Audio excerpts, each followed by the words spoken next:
yes, noodles are not enough for OFWs.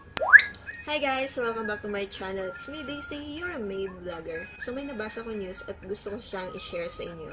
You can follow HongKong news sa Facebook para updated kayo sa mga nangyayari dito sa Hong Kong. Especially kung nandito ka sa Hong Kong and kung gusto mo mag-work dito sa Hong Kong. So follow mo po sila. Ang title, Noodles are not enough for OFWs. Listening to the clamor of Filipino domestic workers, Labor Attaché Leonida Romulo has required employment agencies to tell employers that they should not give only noodles to their helpers for their food, which is good. Maganda yan kasi yung mga Chinese o sila, yung mga employer natin, para sa kanila, noodles sapat na. Romulo said she decided to add another provision to the agency's undertaking the document agency owners sign before they are accredited. This is to require them to brief employers about Filipino traditions and practices and about their obligations to their domestic worker. Maganda to kasi lagi na lang tayong mga domestic workers yung nag-a-adjust para sa kanila. Minsan, sacrifice na pati yung health natin. The amendment came after a Filipino domestic worker in Colon died after suffering a severe stroke, while an Indonesian worker in Chongquan-o fell to her death while cleaning an apartment window from the outside. Under the new provision of the undertaking, agencies are now required to brief OFW employers properly about their obligation under the Employment Ordinance, Immigration Law, Employees' Compensations Ordinance, and the Standard Employment Contract. Agencies should also apprise employers about Filipino traditions and practices. For example, Filipinos usually take a bath daily. Kasi may mga employer na ayaw po yung mga domestic worker nila na maligo araw-araw. Pag ganyan ang sinabi sa'yo ng employer mo, so it means hindi kasi sila naliligo araw-araw. Pero hindi naman po lahat. Filipinos are rice eaters, which means rice and bayand are the Filipinos' staple food, which they usually eat 3 times a day. Kasi sa mga employer natin, noodles, sapat na sa kanila yun. Pero sa ating mga domestic worker, hindi po yun sapat. And may mga employer kasing medyo mahigpit. Kung ano yung kainin nila, yun din yung pagkain mo. Since bago pa lang to and baka hindi ma-inform ng agency nyo, yung employer nyo, you can talk to your employer directly, diba? So, actually nga, akala ng mga employer ko, mahina ako kumain eh. Pero, alam na pati breakfast ko rice. So, nasa atin din to minsan. Gawan mo ng paraan. Kasi, sabi ko nga po sa inyo, kahit may mga law, pagdating po sa bahay ng employer natin, may mga bago silang rules. So, sa mga ganyan sitwasyon, ikaw yung gumawa ng paraan and learn to speak up. So, makipag-usap po tayo ng maayos sa mga employer natin. Sabihin mo, ma'am, hindi po sapat ang noodles.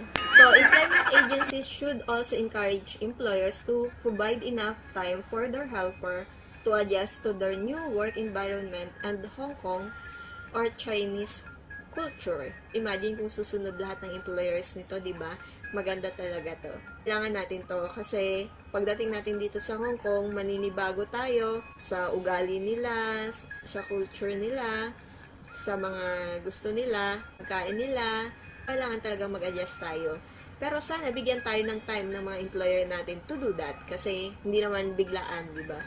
Romulo said agencies who violate this provision face suspension while employers could be blacklisted.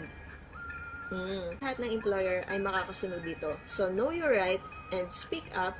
May pag-usap po ng maayos sa employer nyo. At alam naman natin, alam to ng mga employer natin. Nagmamaangan lang na hindi alam. So, pag alam nila na alam natin, matatakot sila. And then, mag-blacklisted sila kapag hindi sila sumunod. We added a provision in their undertaking so that they will brief employers that Filipino domestic workers should not be given only noodles. Noodles are full of sodium. Sodium? Sodium. Paano yung pronounce? Okay. Noodles are full of sodium. Sodium. Basta yun. Our workers should be given rice and have 3 meals every day.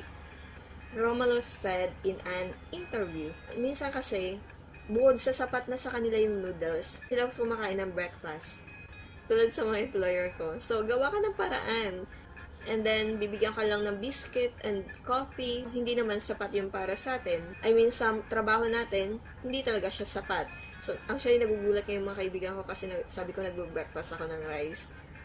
Filipinos are used to eating rice and not noodles, Romulo said.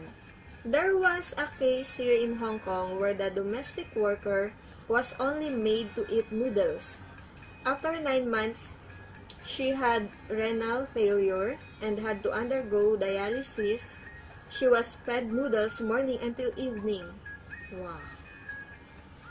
Romulo, who served as Philippine Labor Attaché to Canada, also said that she noticed that many Filipino caregivers in Canada who once served as domestic workers in Hong Kong later developed cancer. Oh. Their checkup her showed that they were clear, but when they got there, they developed cancer after a few months or years, she said. Romulo said she also supported calls for foreign domestic worker in HK to have a mandatory annual checkup, like in Singapore.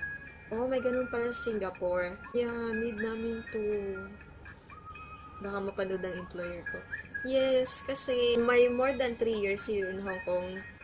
Nakaka-experience lang ako ng medical tuwing mag-change ng employer. Yung iba, nakaka-experience lang ng check-up kapag may nararamdaman na, ganyan. Pero ako, gusto ko magpa-check-up kahit wala akong nararamdaman. Yung ganun, kasi minsan, hindi naman lahat ng sakit, di ba, nagpaparamdam. I mean, may symptoms, ganun. Tulad ko, last kong medical ay 2016. So, by God's grace, wala namang ako nararamdamang masama. Pero gusto ko pa rin yung annual check-up. There should really be an annual checkup because they suffer from stress. This is a new environment for them. And then we now have these sudden changes in weather, Romulo said. Actually, yung weather, okay pa eh. Pero yung stress sa trabaho, at saka stress ka sa employer mo, yun talaga. We will support that and we will push for it, she added. Wow, thank you po. Romulo said newly arrived workers should also not be made to do heavy work immediately after arriving in Hong Kong. Yan, kasi may jet lag pa. They should be given light chores at first and introduced to their work in the household. Give her time to adjust and not to make her do heavy chores immediately, she said. Yes, kailangan po namin to. Kailangan namin mag-adjust. Sana maunawaan nyo ng mga employer, di ba? The changes in the agency's undertaking came after domestic worker Bernadette M. Natividad died in Kowloon on July 23 due to a severe hemorrhagic stroke. So again, may nawalan naman buhay para maisip natin to. According to Overseas Workers Welfare Administration or OWA records, she was the 24th dead Filipino to be repatriated from Hong Kong this year. OWA officials had also visited 117 OFWs in different hospitals here in Hong Kong since the start of the year, said Welfare Officer Lorna Ovidosa. She said another domestic worker is set to be repatriated after surviving a stroke, but her employer wanted her to finish her therapy first before she is flown back to the Philippines. So, may mga employer na may consideration dahil since gano'n yung nangyari sa domestic worker nila, they are willing na ipagamot, tulungan sila maka-recover hanggang gumaling bago pa uwiin ng Pilipinas. So, yung iba, kahit may sakit na, they are still here sa help ng employer nila para magpagamot. Then, kapag okay na, yun, pwede na silang umuwi. So, maganda pong news to para sa ating mga domestic worker here in Hong Kong. At ipag-pray po natin na sana po lahat po ng employers ay sumunod po sa mga to. Hindi ko alam kung bakit noodles lang din yung gustong ibigay nila sa amin. Eh, samantalang may food allowance naman kami na hindi ibinibigay sa amin. So, sana para walang problema, ibigay na lang yung food allowance. And then, kami na lang yung bibili ng gusto naming pagkain. Kami na lang yung magbabudget para sa pagkain namin. So, in that case, kapag nagutom kami, kasalanan na namin yun, di ba? At ang nakakalungkot pa sa ibang employer, since hindi nga sila kumakain ng agahan, yung ibang domestic worker pa, yung nagpo-provide ng mga pang-breakfast nila. Like coffee, biscuits, di ba? So, nakakalungkot. And then yung pahingan, kasi na-experience ko talaga sa first employer ko dito na yung makakaupo ka lang kapag naniniklop ka ng damit, tapos mag-shine ka ng shoes, dun ka lang makakaupo. May mga employer naman na may consideration na alam nilang puyat ka, so okay lang na hindi ka gumising ng maaga, yung mga ganyan. Pero meron talagang hindi at kailangan sa trabaho. Actually, naalala ko talaga, sobrang pagod ko siguro yon. Nag-alam na yung cellphone ko na time na, 6 o'clock na, pero tulog pa rin ako. And then, kinatok na talaga ako ng employer ko para magluto ng breakfast niya. So, sana ma-consider nila yan, di ba? Kasi sa atin, may iba't ibang schedule tayo, so depende yan sa schedule ng mga alaga natin, schedule ng mga employer natin. Sana i-consider din nila yon. Lalo na nakatira tayo sa employer natin na anytime, knock ng door, and then, ask for help. So, wala tayong magagawa dyan. So, minsan, imbis na sumimangot, sumunod ka na lang. Thank you for watching. God bless.